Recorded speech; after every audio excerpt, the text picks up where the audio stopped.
what is the name of the first man that God made? தோட்டத்திலே வாழ்ந்த மனிதனுடைய முதல் மனிதனுடைய பேர் என்ன? Was he born as a baby like you?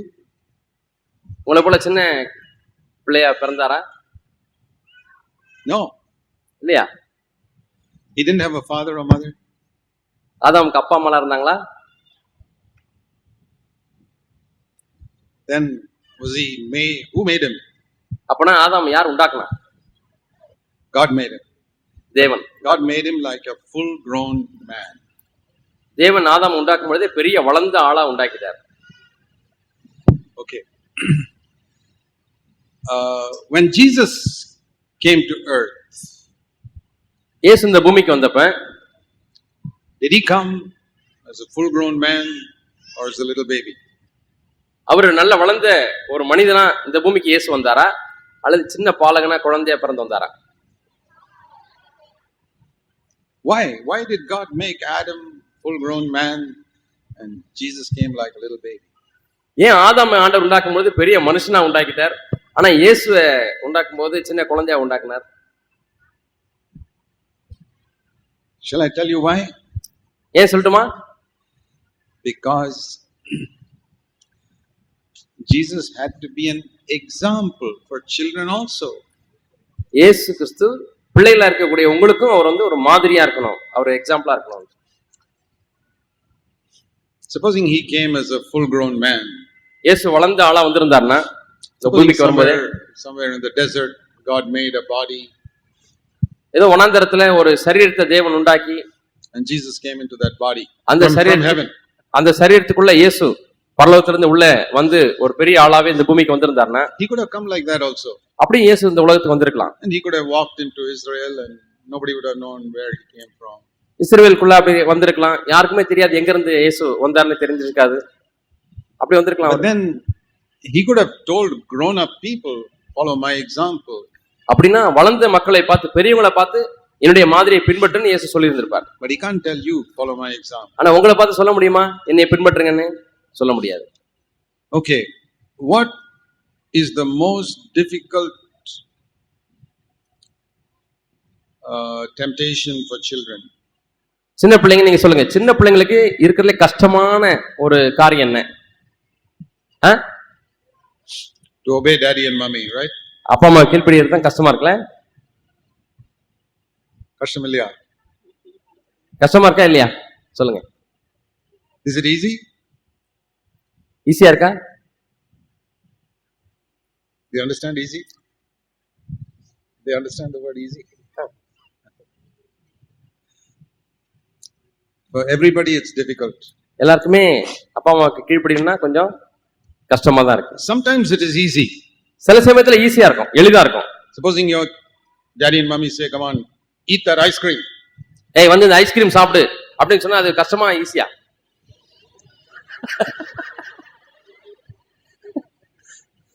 So some things are easy.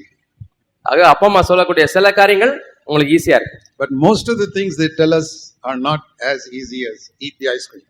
ஆனா அவங்க சொல்ற பல காரியங்கள் ஐஸ்கிரீம் சாப்பிடுறது போல ஈஸியா இருக்கிறது இல்ல. Some things are difficult. சில காரியம் நமக்கு கஷ்டமா இருக்கு. Particularly when they ask you to do something which you don't like to do. சில சமயம் உங்களுக்கு பிடிக்காத ஒரு காரியம் இருக்கும், அதை போய் செய்ய சொல்லுவாங்க. Supposing you are playing outside. நீங்க வெளியே ரோட்ல விளையாண்டுட்டு இருக்கீங்க. And your parents tell you to come inside now, finish. நல்ல இன்ட்ரெஸ்டா விளையாண்டுட்டு இருக்கும்போது அப்பா அம்மா கூப்பிடுறாங்க, ஏய் போதும் வா விளையாண்டது அப்படின்னு கூப்பிட்டா உங்களுக்கு எப்படி இருக்கும்? You don't like to go inside immediately, no? உடனே நீங்க போக முடியறது இல்ல? Because your friends are all there. எல்லா ஃப்ரெண்ட்ஸும் அங்க விளையாண்டு இருக்காங்க ஜாலியா. Now I don't know what games you girls play. பெண் பிள்ளைகள் கேர்ள்ஸ் எல்லாம் நீங்க என்ன கேம்ஸ் விளையாடுவீங்கன்னு தெரியல. என்ன games விளையாடுவீங்க? Boys, I know when I was a small boy I used to play cricket. பையன்கள் எல்லாம் நான் சின்ன பையனா இருக்கும்போது கிரிக்கெட் எல்லாம் விளையாடுவேன், பசங்க எல்லாம் கிரிக்கெட் விளையாடுவாங்க. நீங்க என்ன விளையாட்டு விளையாடுவீங்கன்னு தெரியல. So anyway, whatever game it is, it is very difficult to come home when daddy and mommy call you home when one interesting time is happening in the game. இப்ப விளையாட்டு விளையாண்டுட்டே இருக்கீங்க, நீங்க ஜெயிக்க போறீங்க அல்லது இன்ட்ரெஸ்டா போயிட்டு இருக்க விளையாட்டு, அந்த நேரத்துல அப்பா அம்மா கூப்பிட்டா உங்களுக்கு கஷ்டமா இருக்கும், போறதுக்கு பிடிக்காது. Now, I think in Jesus' time also, he must have played some games. இயேசு வாழ்ந்த நாள்ல கூட அந்த நாசரேத்து ஊர்ல விளையாட்டுலாம் விளையாண்டு இருந்தாங்க. I don't know what game. It must have been some type of bat and ball. Most of the games are with some type of stick and a ball or something. என்ன விளையாட்டு இயேசு வாழ்ந்த காலத்துல விளையாண்டுருப்பாங்கன்னு தெரியல. ஆனா ஒரு பந்தும் ஒரு குச்சி வச்சு மட்டையும் தட்டி விளையாண்டுருப்பாங்க. பேட்டும் பாலும் வச்சு விளையாண்டுருப்பாங்க. And then from the house, Mary says, "Jesus, come here. I want some help." இப்ப இயேசுவோட அம்மா மரியாள் வீட்டுல இருந்து கூப்பிடுறாங்க. இயேசு சீக்கிரம் வா, விளையாட்டு வீட்டுக்கு வா அப்படின்னு கூப்பிடுறாங்க. What did he do? என்ன செஞ்சிருப்பாரு இயேசு? Did he say, "No, mommy, wait 5 minutes"? இல்லம்மா இன்னும் 5 நிமிஷம் வெயிட் பண்ணுங்கம்மா அப்படின்னு சொல்லியிருப்பாரா? He would have come immediately. உடனடியா போயிருப்பார் வீட்டுக்கு. But do you think it was easy for him? ஆனா Was it easy for him to do that? அப்படி இயேசு உடனே சீக்கிரமா வர்றது அவருக்கு ஈஸியா இருந்திருக்குமா கஷ்டமா இருந்திருக்குமா? No. See, you may think that he was different. It was easy for him. It was not easy for him. இயேசு வித்தியாசமானவரா இருந்திருப்பார் நீங்க நினைக்கலாம். இல்ல, அவருக்கும் கஷ்டமா தான் இருந்திருக்கும். உடனே வர்றதுக்கு விளையாட்டெல்லாம் விட்டு வர்றது கஷ்டமா தான் இருந்திருக்கும். You know, many of your parents have learned these truths at a much older age. உங்களுக்கு தெரியுமா உங்க அப்பா அம்மா எல்லாம் எவ்வளவு வயசானதுக்கு அப்புறம் தான் இந்த சத்தியத்தெல்லாம் கேட்கறாங்க, இந்த சுவிசேஷத்தெல்லாம் கேட்டிருக்காங்க. But you can hear it at a very young age. ஆனா நீங்க ரொம்ப சின்ன பிள்ளைங்களா இருக்கும் பொழுதே இந்த சத்தியத்தெல்லாம் கேட்கறீங்க, வசனத்தை கேட்கறீங்க. That Jesus was tempted just like you. நீங்க எப்படி சோதிக்கப்படுறீங்களோ அதே போலவே இயேசுவும் சோதிக்கப்பட்டார். But he did not sin. ஆனா இயேசு பாவமே செய்யல. Even once. ஒரு முறை கூட பாவம் செய்யல. You know, Jesus was one of the eldest of about 7 children or even more. அவங்க இயேசுவோட வீட்டுல 7 பிள்ளைங்களுக்கு மேல இருந்திருப்பாங்க. அதுல இயேசு தான் மூத்த மகன் இருந்தார். அவர்தான் முதல் மகன். Now most of you don't have 7 children in your home, I know. உங்கள நிறைய பேர் வீட்டுல 7 பிள்ளைங்க இல்ல, அது எனக்கு தெரியும். Very rare to find a home with 7 children. 7 பிள்ளைங்க இருக்கக்கூடிய வீட்டை கண்டுபிடிக்கிறது கஷ்டம். அப்படி வீடுகள்லாம் இப்ப இல்ல. Jesus had 4 younger brothers and 2 younger sisters. இயேசுக்கு 4 தம்பியும் 2 தங்கையும் இருந்தாங்க. Their names are all written in Mark chapter 6. Mark சுவிசேஷம் 6ஆம் அதிகாரத்துல அவருடைய பேர்லாம் எழுதப்பட்டிருக்கு. The brothers' names are there. அங்கே சகோதரருடைய பேர் எழுதப்பட்டிருக்கு. The sisters' names we don't know. சகோதரருடைய பேர் என்ன நமக்கு தெரியாது. But he had 4 brothers. ஆனால் அவருக்கு 4 சகோதரர்கள் இருந்தாங்க, தம்பி இருந்தாங்க. Maybe 2 or more sisters, at least 2. குறைந்தபட்சம் 2 தங்கைகள் இருந்திருப்பாங்க, 2 பேரோ அல்லது 3 பேரோ இருந்திருப்பாங்க. And his brothers did not like him. இவங்க தம்பிகளுக்கெல்லாம் இயேசுவை பிடிக்கல. I don't know about the sisters. சகோதரிகளுக்கெல்லாம் தங்கைகளுக்கெல்லாம் பிடிச்சதா என்னன்னு தெரியல. I think the sisters also must have been with the brothers. அங்க தங்கைகளுமே மற்ற அண்ணன்மாரோட சேர்ந்து தான் இயேசுவை பிடிக்காம இருந்தாங்க. So, supposing you live in a home where your own younger brothers don't like you. நீங்க வாழ்ற குடும்பத்துல உங்க தம்பிகளுக்கே உங்களை பிடிக்கலன்னா எப்படி இருக்கும்? They'll trouble you in so many ways. எவ்வளவு விதத்துல உங்களுக்கு கஷ்டம் கொடுத்துட்டே இருக்காங்க, உங்களை அடிக்கிறாங்க, கிள்றாங்க. Then it becomes very difficult not to fight with them. இப்ப அவங்களோட சண்டை போடாம இருக்கிறது ரொம்ப கஷ்டமா இருக்கும். Okay, let me ask you a question. சரி, இப்ப நான் உங்களை ஒரு கேள்வி கேட்க போறேன். How many of you have got a brother or a sister at home? உங்க எத்தனை பேருக்கு வீட்டுல அண்ணனோ தம்பியோ அல்லது அக்காவோ தங்கச்சி இருக்காங்க? Okay, good. சரி, நல்லது. Put your hand down. கைக்குள்ள போடுங்க. Do you fight with them? நீங்க அண்ணன் அக்கா தங்கச்சியோட சண்டை போடுறீங்களா? Now little children must speak the truth. சின்ன பிள்ளைங்க உண்மையை தான் பேசணும். நீங்க சண்டை போடுறீங்களா? அண்ணனோட தம்பியோட அக்காவோட தங்கச்சியோட சண்டை போடுறீங்களா? You children are better than your parents. பிள்ளைகளே உங்க அப்பா அம்மாவோட நீங்க ரொம்ப நல்ல பிள்ளைங்க. They will all pretend that they don't sin, but you are honest. அவங்க எல்லாம் பாவமே செய்யாத போல நடிக்கிறாங்க. நீ நேர்மையா எல்லாரும் கை தூக்கிட்டீங்க. So there's great hope for all of you. அவங்க எல்லாருக்கும் பெரிய நம்பிக்கை இருக்கு. கைக்குள்ள போட்டு. See, I'll tell you why. ஏன் சொல்லட்டுமா? God loves honest people. ஆண்டவர் நேர்மையா உண்மையா இருக்கிறவங்கள நேசிக்கிறார். நேர்மையா ஒத்துக்கிறவங்கள நேசிக்கிறார். All children in the world fight. உலகத்துல இருக்கக்கூடிய எல்லா பிள்ளைங்களும் சண்டை போடுறாங்க. But we must ask Jesus to help us.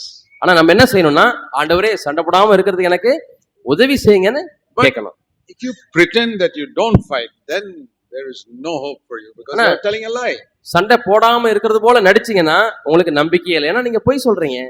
So, what should you do when you have a fight? இப்ப சண்டை வந்துருச்சுன்னா நீங்க என்ன செய்யணும்?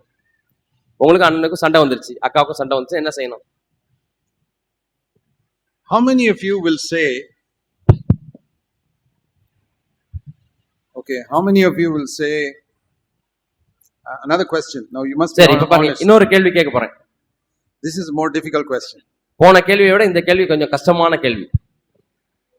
When you fight with your brothers or sisters, அண்ணனோட தம்பியோடயோ அக்காவோட தங்கச்சியோட சண்டை போட்டீங்கன்னா, சண்டை போடும்போது is it sometimes your fault? சில சமயத்துல அது உங்க தப்பா இருக்கு, உங்க தப்புனால சண்டை நடக்குதா? Yes or no? ஆமாவா இல்லையா? Or is it always the other person's fault? இல்ல எப்போதுமே அவன் தப்பு தான் சொல்றீங்களா? Your fault also. உங்க தப்பு இருக்கு இல்லையா? I'm very proud of your children பிள்ளைகளே, உங்களை குறித்து நான் ரொம்ப பெருமைப்படுறேன். because you're so honest. நேர்மையா சொல்றீங்க. But I find children are like that. பிள்ளைங்க அப்படிதான் இருக்கிறாங்கன்றதை நான் பாக்குறேன். The smaller they are, the more honest they are. எந்த அளவுக்கு பிள்ளைங்க சின்னவங்களா இருக்காங்களோ அந்த அளவுக்கு அதிகமா நேர்மையா இருக்காங்க. As they grow older and older and older, they learn to tell lies. பெருசாக more and more. பெருசாக பெருசாக பெருசாக பொய் சொல்ல கத்துக்கிறாங்க, நடிக்க கத்துக்கிறாங்க, ஏமாத்த கத்துக்கிறாங்க. So you must never be like that. நம்ம ஒரு காலம் அப்படி நீங்க இருக்கவே கூடாது இனிமே. You know, let me ask you another thing. This is easy. இப்ப இன்னொரு ஈஸியான கேள்வி கேட்க போறேன். When Jesus died on the cross, how many other people were crucified with him? இயேசு சிலுவையில அறையப்பட்டு மரிக்கும் பொழுது அவரோடு கூட எத்தனை பேர் சிலுவையில அறையப்பட்டாங்க? 2. One on the left side, one on the right side. வலது பக்கம் ஒருத்தனும் இடது பக்கம் ஒருத்தனும், 2 பேர் சிலுவையில அறையப்பட்டாங்க. Were they bad people? அவங்க கெட்டவங்களா நல்லவங்களா? Were they worse than you? உங்களை காட்டிலும் கெட்டவங்களா?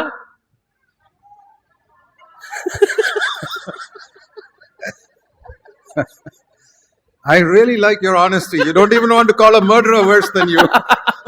உங்களை நேர்மையை ரொம்ப நான் பாராட்டுறேன். ஒரு கொலைகாரனை கூட உங்களை விட மோசமானு சொல்லி நீங்க சொல்றதுக்கு துணியறது இல்ல. Oh, what fantastic hope there is for you. உங்களுக்கு எவ்வளவு பெரிய நம்பிக்கை இருக்கிறது பெரிய பிள்ளைகளே. We are all bad. நம்ம எல்லாருமே கெட்டவங்களா தான் இருக்கோம். But it's true that some have done worse things than others. ஆனா சிலர் மற்றவங்களை காட்டிலும் மோசமான பாவத்தை செஞ்சிருக்காங்கன்றது உண்மைதான். We are not better than those 2 people who hung on the cross. அந்த சிலுவையில தொங்கின 2 பேரை காட்டிலும் நம்ம நல்லவங்க அல்ல. But they did worse things than you have done. ஆனா உங்களை காட்டிலும் அவங்க கெட்ட காரியத்தை செஞ்சிருக்காங்க. You only fought with your brothers and sisters. They killed people.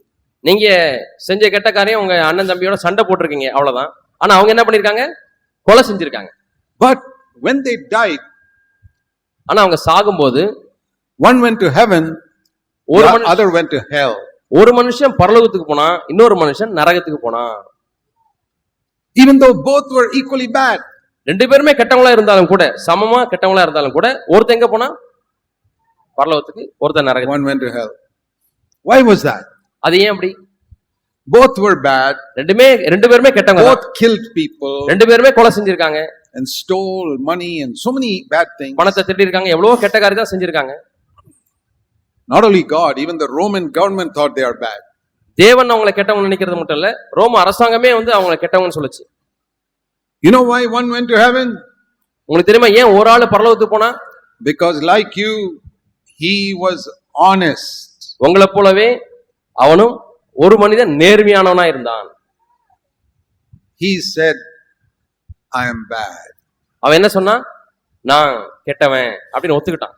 He said, I am guilty. I did these wrong things. நான் இந்த தப்பெல்லாம் நான் தான் செஞ்சேன், நான் குற்றவாளி அப்படின்னு ஒத்துக்கிட்டான். The other thief, he never said that. ஆனா இன்னொரு கள்ளன் அதை சொல்லல. He said, no, I want to get down. Don't give me this punishment. இல்ல எனக்கு நான் நல்லவன் தான், எனக்கு இந்த தண்டனை கொடுக்காதீங்க அப்படின்னு சொன்னான். See, when he says, don't give me this punishment, bring me down from the cross. எனக்கு இந்த தண்டனை கொடுக்காதீங்க, என்னை சிலுவையில இருந்து என்னை கீழே இறக்குங்கன்னு சொன்னப்ப, the meaning is, I am not so bad. அவன் என்ன அர்த்தம் பண்ணி சொன்னான்னா, நான் ஒன்னும் அவ்வளவு மோசமானவன் இல்ல. I'm not so bad to die on a cross. நான் சிலுவையில அடிக்கப்படுகிற அளவுக்கு நான் கெட்டவன் அல்ல என்ன சொன்னான். Maybe 1 year in jail or something like that. எனக்கு 1 வருஷம் ஜெயில் தண்டனை கொடுக்கலாம், அவ்வளவுதான். But the other thief on the right, ஆனா வலப்பக்கத்துல இருந்த கள்ளன், he said, I'm very bad. நான் உண்மையாலுமே ரொம்ப கெட்டவன் சொன்னான். I deserve this punishment. எனக்கு இந்த தண்டனை கொடுப்பது தகும் என்று சொன்னார். So please, only I ask you for mercy. ஆகவே என் மேல இரக்கமா இருங்கன்னு கேட்டாங்க. And remember me, Lord Jesus, when you come into your kingdom. நீங்க உம்முடைய ராஜ்யத்துல வரும்பொழுது என்னை நினைத்துக் கொள்ளுங்கள் அப்படின்னு கேட்டாங்க. He didn't think that he had any chance to go into God's kingdom. தேவனுடைய ராஜ்யத்துக்கு போறதுக்கு தனக்கு பாக்கியம் கிடைக்கும் நான் எண்ணி பார்க்கவே இல்லை. He thought he could just take a chance and ask the Lord, please at least remember me. ஆனா எப்படியாவது ஆண்டவரை கேட்டுதான் பாப்போமே, ஆண்டவரே நீங்க என்னை பரலோகத்துக்கு கொண்டு போகாவிட்டாலும் அங்க போகும்போது என்னை நினைச்சுக்கங்க அப்படின்னாச்சும் கேட்டான். There's one more thing he said. அவன் இன்னொரு காரியத்தையும் சொன்னான். He told the other thief, இன்னொரு கள்ளனை பார்த்து சொன்னான், திருடனை பார்த்து சொன்னான், look at this man. இந்த மனுஷனை பாரு, Look at this Jesus. இயேசு சிலுவையில் தொங்கிட்டு இருக்காரு, அவரை பாருங்க. He never did anything wrong. அவர் தவறு ஒன்றுமே செய்யல. You and I have done so many wrong things. நீங்களும் நானும் எவ்வளவு தவறு செஞ்சிருக்கோம். How did he know that Jesus never did anything wrong? இயேசு தவறே செய்யாதவர் அப்படின்றது எப்படி இந்த கள்ளனுக்கு தெரிந்தது? Are you listening? எல்லாம் கவனிக்கிறீங்களா? கவனிக்கிறியா? How did the thief know that Jesus never did anything wrong? இந்த இயேசு தவறே செய்யவில்லை, பாவமே செய்யாதவர்னு அந்த திருடனுக்கு எப்படி தெரிந்தது? Even though there were so many people at the foot of the cross accusing Jesus of so many things he did அந்த wrong. சிலுவைக்கு கீழே பாத்தீங்கன்னா நிறைய பேர் இயேசுவை குற்றம் சாட்டிக்கிட்டே இருக்காங்க, இதை தவறு செய்தவர் அப்படி செய்தவர்னு சொல்லி. ஆனா இந்த திருடனுக்கு எப்படி தெரிந்தது? So what did Jesus pray அவர் இயேசு என்ன ஜெபித்தார்? for those people who were killing him? அவரை கொலை செய்கிற மக்களை பார்த்து இயேசு என்ன ஜெபித்தார்? Father, பிதாவே forgive them. இவர்களுக்கு மன்னியும். And the thief heard that. அந்த இயேசு ஜெபித்த ஜெபத்தை அந்த கள்ளன் கேட்டான். You know, he has never heard anybody saying, Father, forgive them when they are killing him. யாரோ ஒரு மனுஷனை கொலை செய்யும் பொழுது அந்த கொலை செய்யப்படுகிற மனுஷன் ஆண்டவரே இவர்களை மன்னியும் என்று ஜெபித்தவாறு கேட்டதே இல்லை, ஜெபித்ததை கேட்டதே கிடையாது. That's what convinced him that he is a good man. இவர் நல்ல மனிதன் என்பதை நம்ப வைத்தது இந்த ஒரு சம்பவம் தான். He never defended himself. ஒரு காலம் அவர் தன்னை நியாயப்படுத்தவே இல்லை. He understood one thing. ஒரு காரியத்தை அவர் புரிந்து கொண்டார். Anyone who can forgive others who harm him is a good man. தனக்கு தீங்கு செய்கிறவர்களை மன்னிக்க கூடிய ஒருவர் யாரா இருந்தாலும் அவர் நல்ல மனிதர் அப்படின்றத அந்த கள்ளன் விளங்கி கொண்டார். Have you understood that? நீங்க அதை விளங்கி இருக்கீங்களா? உங்களுக்கு அது புரிஞ்சிருக்கா? That when somebody does some harm to you, you must forgive them. யாராச்சும் உங்களுக்கு ஒரு தீமையை செஞ்சா, உங்களுக்கு கெட்டதை செஞ்சா, நீங்க அவர் என்ன செய்யணும்? மன்னிக்கணும். Because Jesus did that. இயேசு மன்னித்தார். And because that thief was honest, he went to heaven the same day. அந்த திருடன் கள்ளன் நேர்மையானவனா இருந்தபடினால அன்னைக்கே பரலோகத்துக்கு போயிட்டான். மரித்த அன்னைக்கே பரலோகத்துக்கு போயிட்டான். You must be honest every day of your life. நீங்க உங்க வாழ்க்கையில ஒவ்வொரு நாளிலும் நேர்மையானவர்களா இருக்கணும். And you must pray, Lord, help me to become better every day. ஆண்டவரே ஒவ்வொரு நாளும் இன்னும் நல்லவனா மாறதுக்கு எனக்கு உதவி செய்யுங்க ஆண்டவரே அப்படி நீங்க ஜெபிக்கணும். So we can learn one example from Jesus, from the thief who hung on the cross. ஆகவே சிலுவையில தொங்கின அந்த கள்ளனிடத்துல இருந்து நம்ம ஒரு பாடத்தை கற்றுக்கொள்ளலாம். That is, be honest about your sin and what you did wrong. நாம் என்ன தவறு செய்தோமோ அதை குறித்து நேர்மையாய் ஒத்துக்கொள்ள வேண்டும். You must never tell lies to your daddy and mommy. அப்பா அம்மாட்ட ஒரு காலம் பொய் சொல்லவே கூடாது. If you did something wrong, you say, I did something wrong. ஏதாச்சும் தப்பு செஞ்சிட்டீங்கன்னா அப்பாட்டையும் அம்மாட்டையும் போய் நான் தப்பு செஞ்சிட்டேன் அப்படி நேர்மையா சொல்லிருங்க. Then you can go to heaven. அப்படின்னா நீங்க பரலோகத்துக்கு போலாம். Because ஏன்னா Jesus died for everybody's sins. எல்லாருடைய பாவத்துக்காகவும் இயேசு மரித்தார். But that doesn't mean we should keep on doing wrong. அப்படின்னா நம்ம தப்பு செஞ்சிட்டே இருக்கலாம்னு பொருள் கிடையாது. So we must ask Jesus to help us.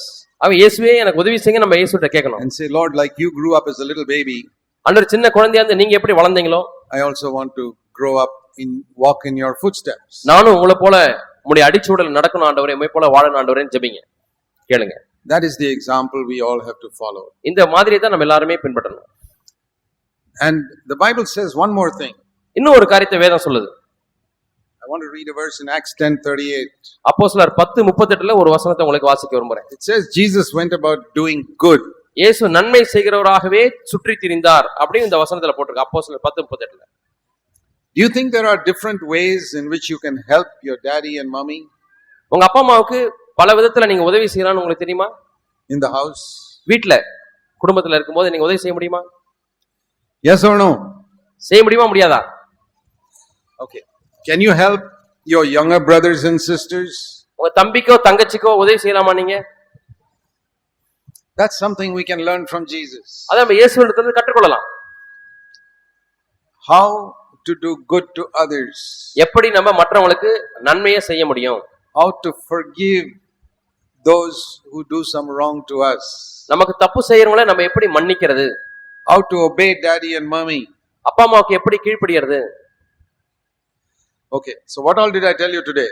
சரி, இப்ப நீங்க சொல்லுங்க, நான் என்னெல்லாம் உங்களுக்கு சொன்னேன்னு சொல்லுங்க, வரிசையா சொல்லுங்க. Let me tell you 4 things. 4 காரியம் சொன்னேன், சொல்லுங்க. 1, must be honest about what you have done wrong. 1, நீங்க என்ன தவறு செய்தாலும் நேர்மையா அதை ஒத்துக்கொள்ளணும். 2, 2வது, you must obey your daddy and mommy. அப்பா அம்மாவுக்கு கீழ்ப்படிதல், கஷ்டமா இருந்தாலும் கீழ்ப்படியணும். And 3rd, 3வது, ஹெல்ப் பண்ணணும். forgive others மற்றவங்களை மன்னிக்கணும், and help everybody. எல்லாருக்கும் உதவி செய்யணும். So what are the 4 again? திரும்பி சொல்லுங்க 4 காரியம். Be honest about all your failures. நீங்க என்னதான் தப்பு செஞ்சாலும் அதை நேர்மையா ஒத்துக்கணும். நேர்மையா இருக்கக்கூடிய வாழ்க்கை. Obey daddy and mommy. அப்பா அம்மாவுக்கு கீழ்ப்படியணும். Forgive those who hurt you. உங்களுக்கு யாராச்சும் தப்பு செஞ்சாங்களோ என்ன செய்யணும்? உங்களை யாரும் அடிச்சாங்கன்னா மன்னிக்கணும். 4th, 4வது, do good. Help your daddy and mommy. Help your brothers and sisters. அப்பா அம்மாவுக்கு வீட்டுல உதவி செய்யுங்க, உங்க தம்பிக்கு தங்கச்சிக்கு அக்காவுக்கெல்லாம் ஹெல்ப் பண்ணுங்க, உதவி செய்யுங்க. To do all these things, இதெல்லாம் செய்யணும்னா you must ask God to fill you with the Holy Spirit. ஆண்டவரே நீ பரிசுத்த ஆவியினால நிரப்புங்க அப்படின்னு நீங்க ஆண்டவர்ட்ட கேட்கணும். First of all, you must ask Jesus to come into your heart. அதுக்கு முன்னாடி ஒண்ணு கேட்கணும், இயேசுவே என் உள்ளத்துல வாங்க, Forgive my sin. என் பாவங்களை எனக்கு மன்னிங்க. This is very important. Now you must all pay attention here. சரி, இப்பதான் முக்கியமான காரியத்தை சொல்றேன், எல்லாரும் இங்க கவனிக்கணும். தம்பிங்க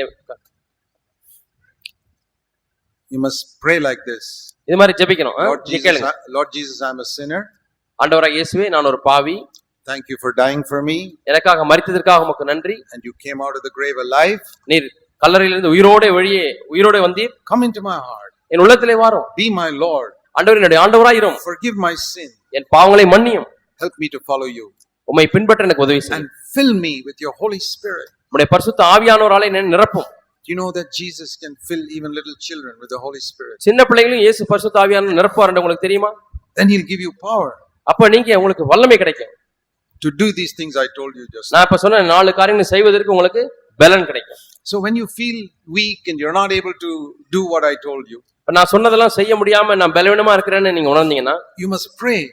நீங்க ஜெபிக்கணும். Lord Jesus, fill me with the Holy Spirit. ஆண்டவரே நீ பரிசுத்த ஆவியானவரால நிரப்பு ஆண்டவரே. What are you going to pray? எதுக்காக ஜெபிக்க போறீங்க? Lord Jesus, ஆண்டவராகிய இயேசுவே come into my heart. என் உள்ளத்திலே வாங்க. Fill me with the Holy Spirit. பரிசுத்த ஆவியானவரால நிரப்புங்க. Very easy to pray. ரொம்ப ஈஸியான ஜெபம் தானே? 2 ஜெபம். Okay, we're going to pray now. நம்ம எல்லாரும் ஜெபம் பண்ண போறோம். Close your eyes. எல்லாரும் கண்களை மூடிக்கிறீங்களா? Just close your eyes. எல்லாரும் கண்களை மூடுங்க. தம்பி கண்ணை மூடுப்பா, தங்கச்சி கண்ணை மூடிக்க. ஜெபம் பண்ண போறோம். எல்லாம் கண்ணை மூடிக்க. I want you to ask Jesus to forgive all your sins. இயேசுவே என்னுடைய பாவங்களை எல்லாம் மன்னியும் அப்படி நீங்க ஆண்டவரை கேட்கணும்னு விரும்புறேன். கேக்குறீங்களா? இயேசுவே என் பாவங்களை மன்னியும் கேளுங்க. Say, Lord Jesus, சொல்லுங்க. ஆண்டவராகிய இயேசுவே என் பாவங்களை மன்னியும். come into my heart. என் உள்ளத்திலே வாரும். Be my Lord. என்னுடைய ஆண்டவராக என் உள்ளத்திலே இரும். And fill me with your Holy Spirit. உம்முடைய பரிசுத்த ஆவியானவராலே என்னை நிரப்பும். Help me to follow your good example. உம்முடைய நல்ல மாதிரியை பின்பற்ற உதவி செய்யும். And to do good to others. மற்றவங்களுக்கு நன்மை செய்ய உதவி செய்யும். To forgive those who hurt me. எனக்கு தீமை செய்கிறவர்களை நான் மன்னிக்க உதவி செய்யும். To always be honest about what I did wrong. நான் செஞ்ச தவறுகள் எல்லாம் நேர்மையா ஒத்துக்கொள்ள உதவி செய்யும். And to obey my parents. என்னுடைய அப்பா அம்மாவுக்கு கீழ்ப்படிய உதவி செய்யும். Amen. ஆமென்.